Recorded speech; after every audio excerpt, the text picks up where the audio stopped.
Hello नमस्ते मेरो नाम करुणा दाहाल हो। आज चाहिँ म मेरो केही सिद्धिएको सामानहरूको फेरि त्यो वर्थ इट हुन्छ कि हुँदैन किन्नलाई भनेर भिडियो बनाउँदैछु, त्यसमा रिभ्यू दिँदैछु। Please watch till the end, right?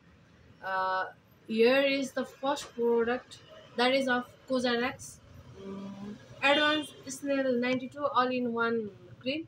यो चाहिँ कस्तो थियो भने स्नेल म्युसिनको क्रिम हो। मलाई चाहिँ एकदम मन परेको प्रोडक्ट हो यो फर्स्टमा, किनभने मेरो फेस एकदमै ड्राई पनि अलि बडी नै डिहाइड्रेटेड थियो त्यतिखेर। योले एकदमै राम्रो मोइस्चराइजिङ इफेक्ट दिएको क्रिम हो, सबभन्दा मलाई मन परेको हो। तर फेरि पर्चेस गर्नलाई मलाई अब योभन्दा नेक्स्ट भन्ने जस्तो भयो र म डेफिनेटली यो म अर्को बोतल पर्चेस गर्दिनँ। यसमा चाहिँ अब यो नै हुन्छ होला मेरो सिङ्गल पर्चेस। सेकेन्ड प्रोडक्ट छ यहाँ ब्युटी अफ जोसनको सनस्क्रिन। यो चाहिँ व्हाइट क्यास्ट नदिने, one of the best glowy finish दिने राम्रो सनस्क्रिन हो।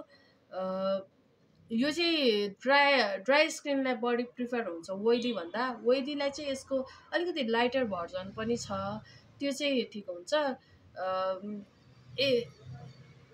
अर्को एक टाइम पर्चेस गर्छु होला यो सनस्क्रिन मेबी।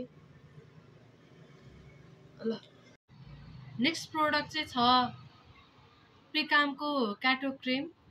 यो चाहिँ एकदम मैले युज गरेको मात्रै सबभन्दा राम्रो नै क्रिम हो यो। यो चाहिँ 80 ml को छ अनि यस्तो ग्लोई डुई फिनिस दिन्छ, एकदम राम्रो खालको मलाई मन परेको हो यो। Definitely worth next purchase.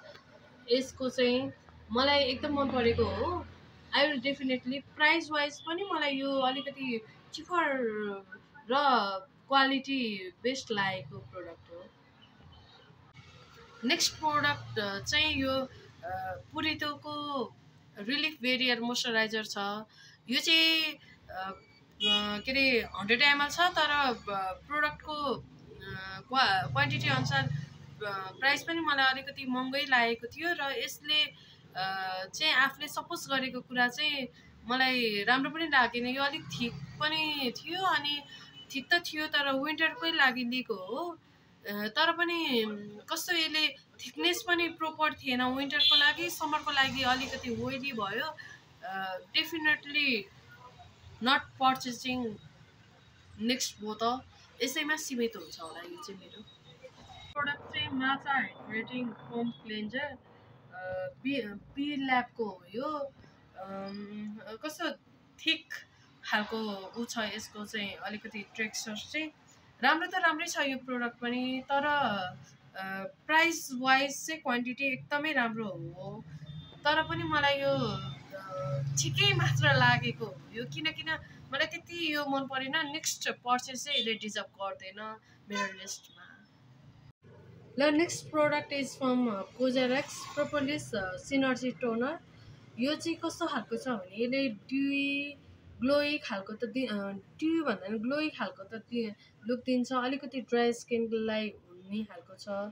तर अब एकचोटि लिँदा चाहिँ मलाई कस्तो हुन्छ भनेर यो टोनर युज गर्न अति मन थियो त्यतिखेर चाहिँ मलाई मन परे हो फर्स्टमा। पछि चाहिँ अलिकति टेक्स्चर स्किन हुने अलि अर्कै खालको त्यो यसले मलाई सुट भएको जस्तो लागेन मलाई यो। फेरि म नेक्स्ट बोतल चाहिँ पर्चेस गर्दिनँ। I definitely want to buy this.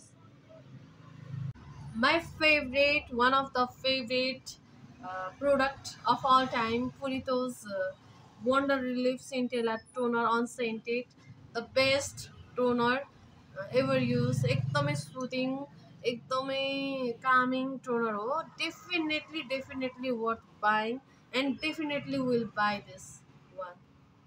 मटेरियलहरू एकदम ड्यामेज भएको, एकदम स्किन चाहिँ एकदमै बिग्रेको छ भने सो सुदिङ क्रिम्स हाइली रिकमेन्डेड, एकदमै राम्रो छ।